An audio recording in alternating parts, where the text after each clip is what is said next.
Welcome to The Explainer. Today, we're digging into something that's, well, as old as human history, but it's also as current as your morning news feed. We're talking about fraud.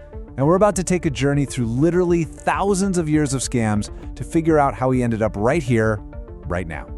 Okay, let's get into it. So just listen to this. This is happening as we speak.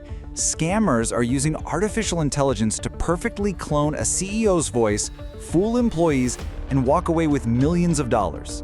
I mean, it is so high-tech, so sophisticated, it really does feel like something pulled straight from a sci-fi movie. But here's the twist, and it's the whole reason we're doing this explainer. What if I told you that this AI-powered heist isn't really new at all?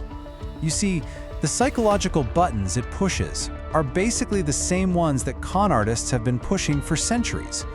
The tech changes, for sure, but the playbook? It's shockingly familiar. To really prove that, we have to go back. I mean, way back. Before computers, before paper money, heck, before the printing press. We're starting our journey in the ancient world. And look, we are not talking about small-time stuff here. From the very beginning, these scams were incredibly bold.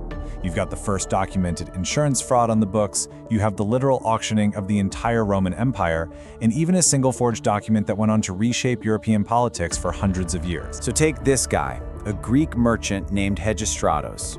He takes out what was basically an ancient form of shipping insurance, and then his master plan is to sink his own empty ship and cash in. It's the exact same logic as someone committing insurance fraud today. Just with togas instead of Teslas. The blueprint for this scam was laid down more than 2,000 years ago. Okay, so let's jump forward a bit and see how things evolve. As we head into the Middle Ages and the Renaissance, society gets way more complex. You've got new kinds of money, more people are learning to read, new forms of art are popping up, and of course, the scammers evolved right there with it. This shows you that constant arms race. That cat and mouse game between security and deception. Back in the 17th century, a common scam was coin clipping, where people would shave a little bit of precious metal off the edges of coins. And the fix? It came from, of all people, Sir Isaac Newton, who put those ridges on the edges of coins. But as tech moved on, so did the cons. Just over a century later, you've got the Blunk brothers hacking an optical telegraph system to get stock market info before anyone else. The battlefield had moved from physical coins to pure information. And fraud isn't just for the career criminals. Sometimes it's a stepping stone for absolute geniuses. A young Michelangelo sculpted a statue. He artificially aged it so it looked like an ancient Roman piece, and he sold it to a cardinal. But here's the amazing part. When the cardinal found out he'd been tricked, he was so impressed with the sheer skill it took to fool him that he became Michelangelo's biggest supporter. The fraud is literally what launched his career. Incredible. Okay, now we're jumping to the 19th and early 20th centuries. A lot of people call this the golden age of the con man.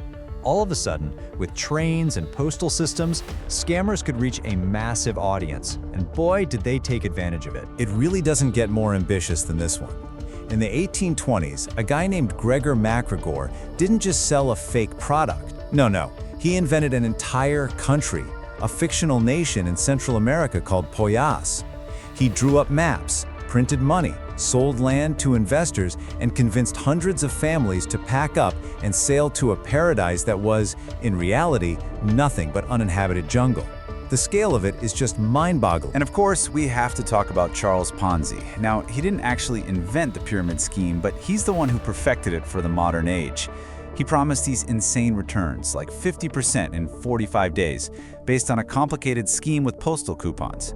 He reeled in thousands of people, paying off the early investors with cash from the new ones. And when the whole thing inevitably collapsed, his name was forever attached to the con. Which brings us right back to today. The internet, crypto, AI, none of these things have really invented a new kind of fraud.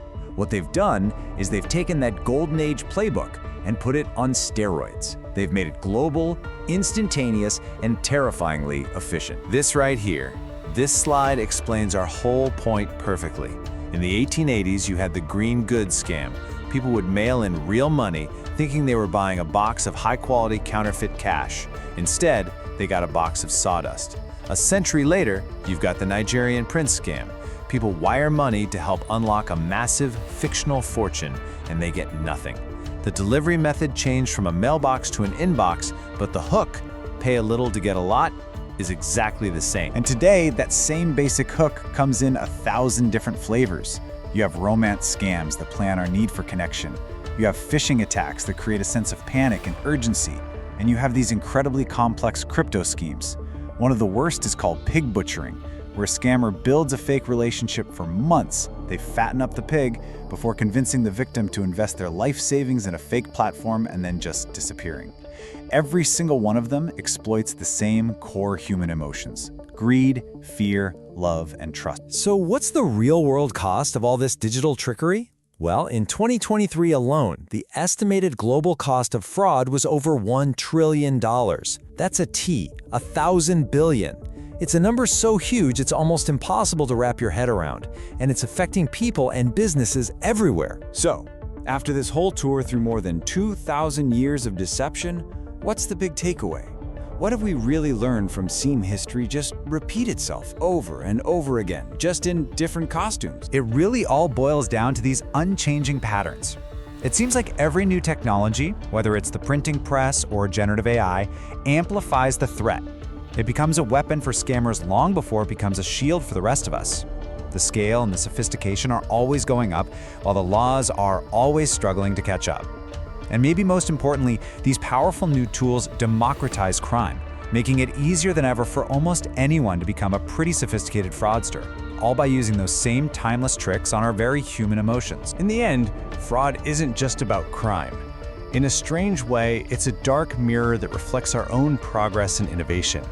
Every single leap we take forward as a society seems to open a brand new door for deception. And that leaves us with one final, pretty sobering question. What kind of cons will our next great invention make possible?